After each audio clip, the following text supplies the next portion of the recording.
There are 3. Hi, and welcome for this section of the June 2015 webinar series.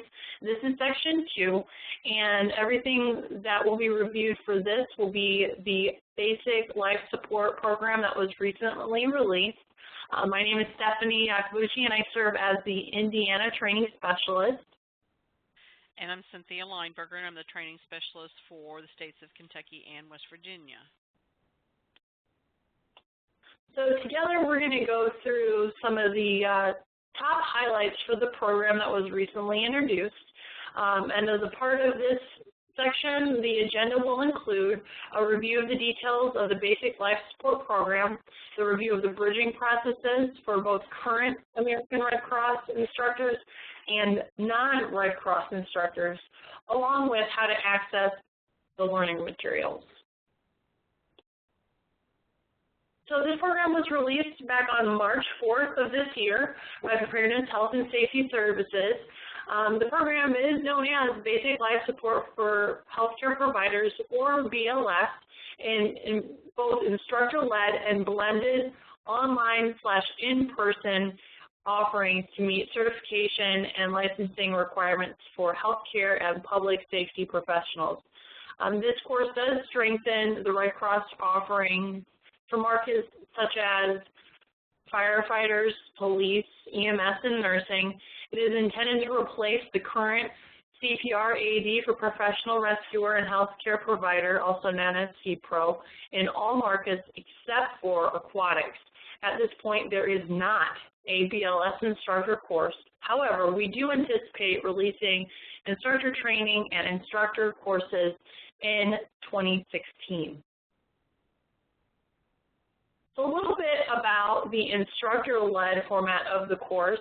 In both the instructor-led and the simulation format of training, there are 4 modules. However, there are some differences in what is provided in the actual classroom portion of training. So in Module 1, the knowledge and skills, the focus is based on the knowledge and skill acquisition through lecture, discussion, skill demonstration, and practice. For Module 2, the critical thinking and problem solving. This part develops the critical thinking and problem solving skills through team-based response scenarios. Module 3, team dynamics. The focus is on leadership, teamwork, and communication through lecture, team-based scenarios, and team challenge activities centered around the importance of uninterrupted chest compressions. And then finally, the 4th module, the certification assessment. This includes a 20-question written assessment and practical skills assessment based upon multiple responder emergency response scenarios. For this program, there is practical skills assessment, and as part of that, each participant must function as a team leader in one scenario and team member in the assessment scenarios. They must also be a team leader. The participant is responsible for both initial care until additional responders arrive, and with effective leadership and communication when integrating additional participant responders. The skill sheets are used to evaluate participant performance, including step-by-step actions and competencies. This item is found in your instructor manual for BLS. This program is scenario-based, so all of the learning is a little bit different, and you are acting out different parts. You're teaching the participants to play a role with every scenario. So the video setup with each scenario begins a video to set the scene and circumstances of the scenario, including patient, condition, age, and presence of bystanders. There is a flow chart that is included in your instructor manual that will provide you with how to conduct the scenarios, provides the brief setup required for participant action, also includes your instructor prompts and the skill competencies. Each scenario has its own flow chart. And the last part is the reflection and debriefing. So after every scenario, there will be a debriefing session that is structured to reflect on what just was completed in the scenario. So as the instructor, you will complete a discussion around the performance by everyone on the team and to aid in the participant learning and retention.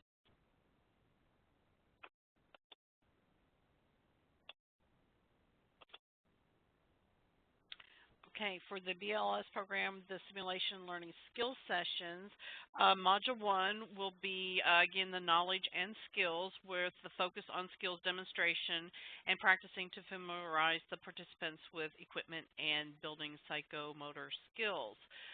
Module 2, the critical thinking and problem solving, is not required for the blended learning skill sessions. So we go right on to Module 3, which is your team dynamics.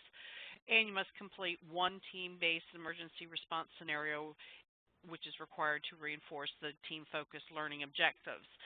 The certification assessment is not required with the blended learning because, again, it's online, already been completed before their presentation at the skills assessment. So this would be isolated to the practical skills assessment as the test was already administered online.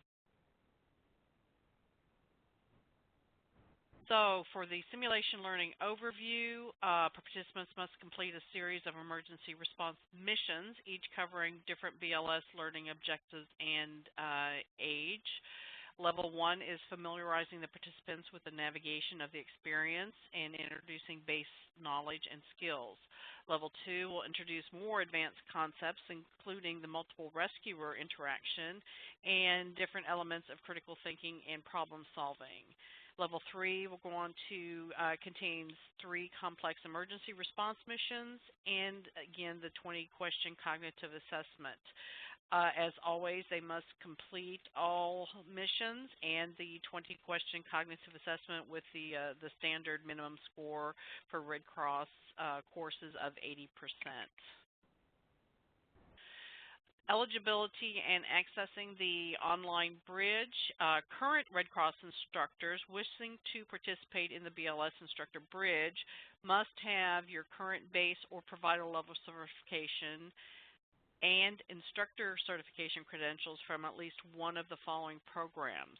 The Basic Life Support for Healthcare Providers, CPR for Professional Rescuers and Healthcare Providers, or CPRO, Emergency Medical Response, or Lifeguarding. So in order to complete the BLS Instructor Bridge, these eligible candidates should refer to the instructions for completing the bridge by going to the following link on Instructor's Corner. The online bridge is free, and it does cover the necessary course information for both current Red Cross instructors and for those instructors from other organizations wishing to teach the Red Cross BLS course. It should take approximately 75 minutes to complete, depending on your system requirements. It may take a little bit longer. We have had that reported. It includes orientation to the American Red Cross, a BLS course overview and design, BLS, the sciences backing the BLS and the content highlights, and how to teach the BLS instructor-led and the blended learning courses. Of course, it'll contain the BLS course materials and your administrative information and resources. So again, you have to achieve an 80% or higher score on the 20-question exam focused on topics covered in the bridge, and you'll be required to submit digital proof of both your basic level certification and your instructor certification before receiving the 2-year Basic Life Support for Healthcare Providers instructor certification. You can submit that to your training specialist if you are a current Red Cross instructor, or you can contact the TSC and they will go ahead and update your instructor certifications once they've received these proofs of certifications. The process for non-American Red Cross instructors is not very streamlined yet, since we do not have a BLS instructors course as of yet. So the steps that they must take is to basically take a basic first aid CPR AED course. Then they will follow that with the layperson instructor's course. Then they should take a basic CPRO class or the BLS course. Then they are eligible to bridge their CPRO instructor to BLS instructor. So again, it's not very streamlined as of yet, but that will change in 2016 when we actually are able to offer a BLS instructor's course. Learning materials can be found, again, hard copy materials can be purchased on the online Red Cross store, as with all other hard copy materials. Digital materials can be obtained through going to and logging into your Instructors Corner account. The link is on this slide here. It's instructorscorner.org/BLS candidates, and you'll be able to access the digital versions of the Instructor's Manual, Provider Handbook, and the course presentation. And that is about it for the program overview for the Basic Life Support Program.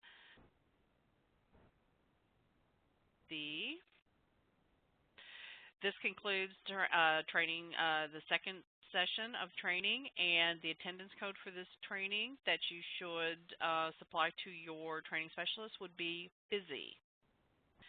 So thank you for attending.